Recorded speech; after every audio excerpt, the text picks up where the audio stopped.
It's definitely Bianca Lawson who's playing Emily, I believe is the name of the ancestor, of Bonnie's ancestor, and she's scary as hell. I love her. I had a question of where exactly is Mystic Falls. It's somewhere on the East Coast because Lexi had mentioned going to New York, and she kind of mentioned it like it was close by. So, oh man, if you could run that fast, you could go anywhere, right? Like you could be in California and just like run really fast to New York, and it probably wouldn't take you that long. So, yeah, I wrote not sure how I feel about that dream sequence or whatever it was, and I don't even know what dream sequence. It was the one with Bonnie. So she's in class and she dreams that Emily lures her into the woods, and then she wakes up and she's in class, but then she wakes up again and she's in the woods. And I just felt like that was unnecessarily complicated. And then also, why hasn't Elena asked Stefan why he's going to high school? Now, in this episode, he actually tells Elena that he's no longer going to high school. And I thought, fucking finally. Like, that makes so much more sense because, again, it's ridiculous that he would be going to high school. I also had other questions like, so we still don't know how he knows about Elena. We get the impression that he's attracted to her because she looks like Catherine, and that she is probably Catherine's ancestor. However, how does he know about Elena? And why couldn't he wait until she graduated high school? And I mean that seriously. She's like 17. She's probably a junior. I don't know if they've stated that. Why not wait a year? Wait till she's 18. I mean, maybe because she'd go off to college, but she's presumably going to want to go off to college anyway. Yeah, I just think it's kind of creepy that he's... I mean, what is it with, 100-year-old vampires falling in love with teenagers? It's weird. But, I mean, at least there does feel like there's something more to this story, but it feels shady. It just feels shady. I can't forgive Damon, and neither should Stefan. Can he continue to live with him after what he did? Yeah, I'm still pissed. I'm still pissed at you, Damon. You hurt me.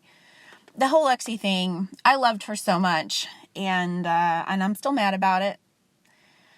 And then I don't understand. Oh, there's so much with Damon. So, like, he's saying, hey, sorry about the Lexi thing, but, like, I got the town off our back. Dude, you're the reason they were after you in the first place. I said this before, I think in the last episode. He set up Lexi to, he said to solve the vampire problem, the town's vampire problem. But he is the town's vampire problem. If he didn't show up and start dropping bodies, none of this would have happened. Maybe he's just not much of a forward thinker. You know what I mean? Not much of a planner. Yeah, and I think we're supposed to, or at least initially, we're supposed to find the new history teacher endearing, but I didn't like him.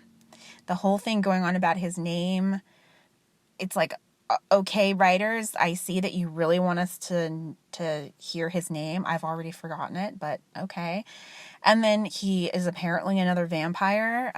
How many of those rings are there? Is he related to Damon and Stefan?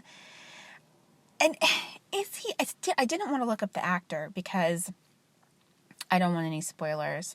He looks like somebody from Supernatural. So, yeah, I don't understand why Elena is upset with Stefan when he tells her he's not going to be going to school anymore. She's the one who broke up with him. She's the one who wanted space from him, although she can't seem to go a single day without going to his house. Why is she pissed that he's not going to school anymore? Again, he's like 150 years old. He doesn't need to go to school. Why is she surprised that he's decided not to go anymore?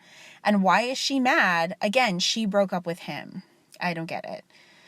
And then I feel like I missed something because Damon calls Bonnie a witch, and she doesn't seem surprised that he knows. But I thought that nobody knew that Bonnie was a witch except for her grandmother and Elena. Caroline heard her talk about it, but I don't think she took it seriously. And there was definitely no confirmation as far as I'm aware. Like, she didn't float any feathers for Caroline. So, I think that it's just her grandma and Elena who knows. So I thought it was weird.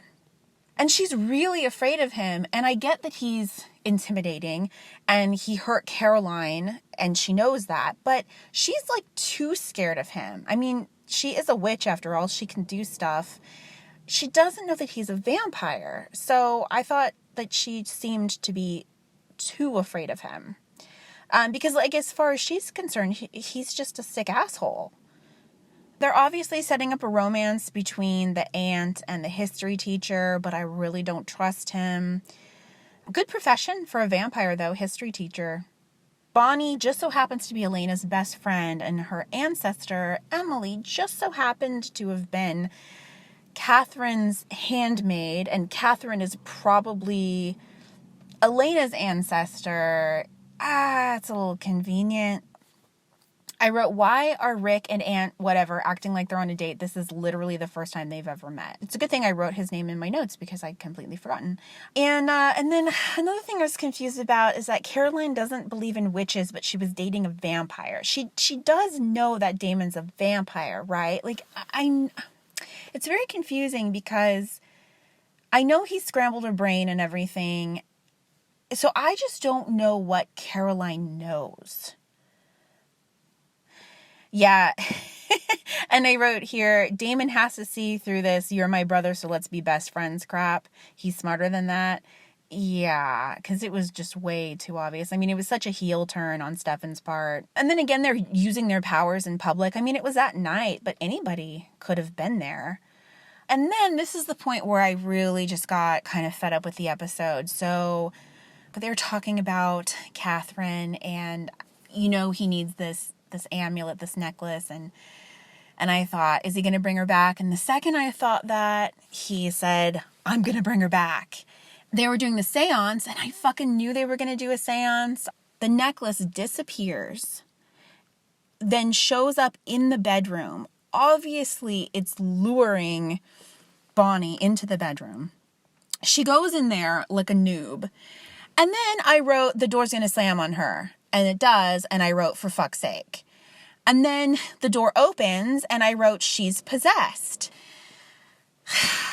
It's so obvious. Every single beat. I just know what they're going to do. And it's not because I'm so fucking smart. It's maybe. Let's take it down a notch for a second.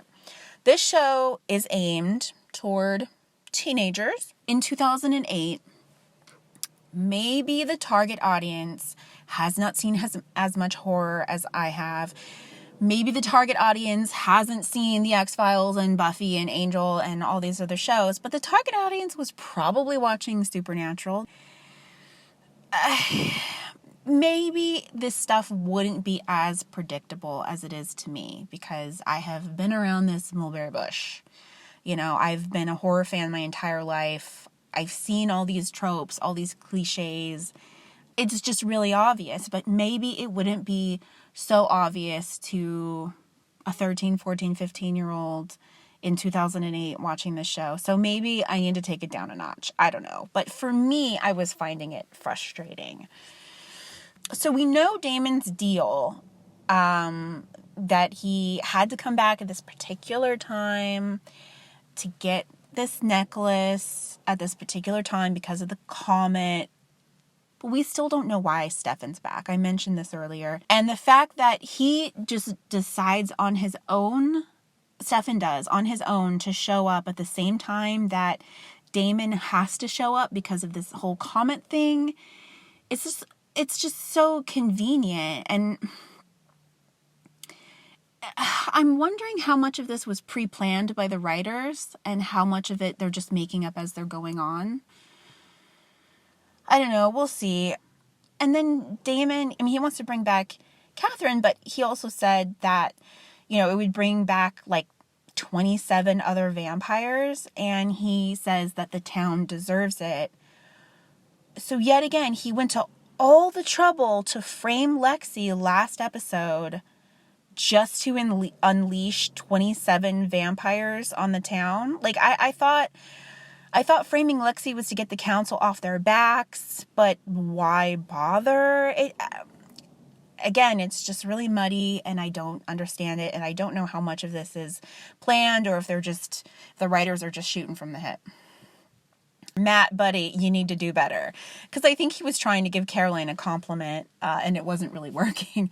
But I like them. I'm not really shipping them, but I mean, I can see it happening. They look cute together. They seem cute together. I think that they could be good together. Like, they could maybe bring out the best in each other. So, I'm down. Never found him sexy before, but damn, I do now.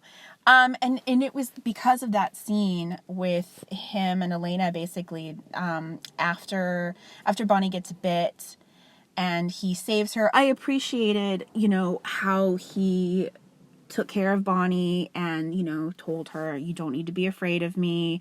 And then she tells him that she's going to tell Bonnie everything because she needs to have someone to talk to. And of course, that could be dangerous to Stefan. And instead of trying to talk her out of it, he just says, okay, I understand. And for the first time ever, I was like, hello, Stefan. Hello there.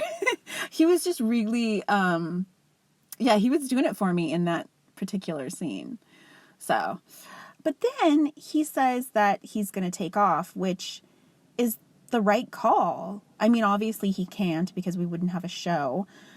But it's the right call. He has brought, danger into Elena's life and the people around her, and people have gotten killed. And, him being there is not healthy for her. So he leaves.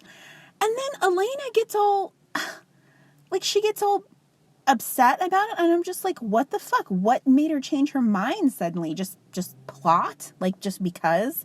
She's crying after him, and I don't understand, she says that's right. She says, all of a sudden, she's like, I thought we couldn't be together, but we totally can. He's like, nah, I'm bailing. And she's all upset about it. But what made her change her mind? Because her best friend was almost killed? Because that would make me change my mind. You know what I mean? About dating the dangerous vampire. Yeah. What the hell? And then we keep having mention of, God, what's his name? It's the reporter guy. I want to say it's Zach, but I'm not sure. They keep bringing him up and showing photos of him. And so I knew he was going to come back. But it seems that he's potentially a vampire, or maybe they're just teasing that he's a vampire. But yeah, no one's dead until we see their body up in flames. And even then, no one's really dead.